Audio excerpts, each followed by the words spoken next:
चलिए अब हम टाइप हम बताने जा रहे हैं 6।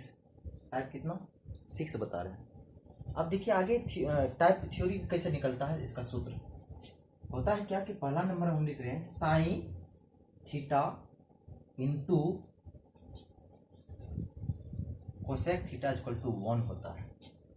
Sign theta into cosec theta equal to 1। हालांकि अभी आप लोग का ऐसा मन में आता होगा कि क्वेश्चन सर यह होता कैसे। तो हालांकि जब क्लास आप अपना कोचिंग जेडीडी कोचिंग में जब क्लास होती है, जब क्लास लेते हैं तो वहाँ पे इसको प्रूव करते हैं। अभी आप लोग के पास टाइम भी कम है और आगे सवाल भी बताना है। Sine theta into cosec theta equal to 1 होता है। कैसे होता है थोड़ा सा इसको हम एक्सप्लेन कर देते हैं। आगे जो इसके बाद जो आगे निकलेगा सेम इसी प्रकार से निकलेगा। आप जानते हैं कि LHS बराबर RHS, इसको प्रूव करने जा रहे हैं। क्या करने जा रहे हैं? प्रूव कि यह होता कैसे हुआ। तो साइन थीटा को हम लोग क्या लिखते हैं, जब शुरू में हम बताए थे कि साइन थीटा इक्वल टू होता है P/H। बताए थे, याद है? याद होगा कि साइन थीटा इक्वल टू होता है P/H। LHS से हम चल रहे हैं, कौन चीज से?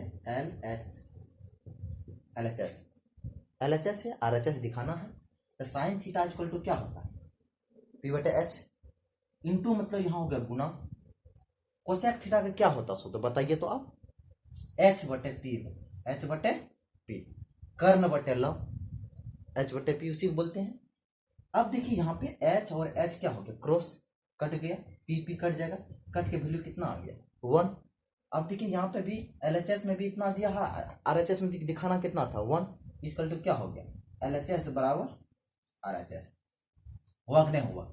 इस प्रकार से आगे भी सूत्र प्रूव होगा और करते भी हैं। A to Z सूत्र को प्रूव भी करते हैं अपना कोचिंग में जब क्लास होती है तब। चलिए आगे इस पे समझ गए होंगे, या कॉपी में नोट कर लीजिए और आगे जो बनेगा उस प्रकार से आप लोग लिखते जाइएगा। चलिए इससे हम सूत्र तैयार करते हैं। आगे क्या? Sine theta into cosec theta equal to 1 होता है।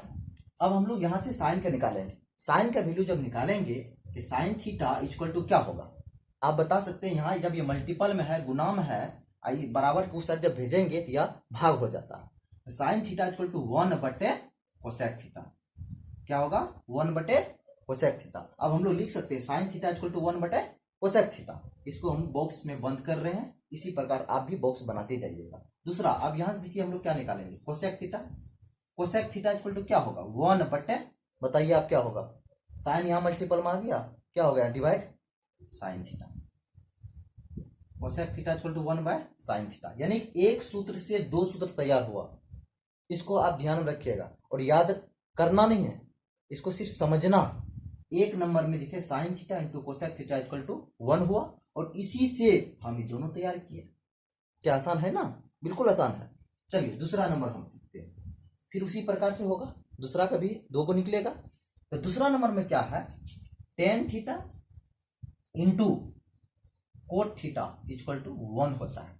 Tan theta into cot theta equal to 1 होता है। कैसे होता था आप तो समझ गए होंगे, आप सब निकाल सकते हैं।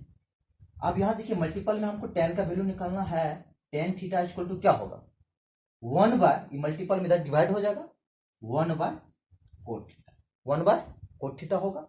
इसको भी बॉक्स में बंद कीजिए। आप बताइए कोट थीटा इक्वल टू क्या लिख सकते हैं हम? आप खुद लिखिए। 1 बाय टेन थीटा। 1 बाय क्या लिख सकते हैं? Tan theta. क्या आप समझ रहे हैं? 1 बाय टेन थीटा कंप्लीट। पहला दूसरा का हम जब निकाले 2 निकला, इससे भी पहला का भी 2 निकला और दूसरा का भी 2 को तैयार की। एक और बचा हो, एक बचा हुआ क्या? तीसरा नंबर हम यहां लिख रहे हैं। तीसरा नंबर में sec theta into cosec theta equal to कितना? Sec theta into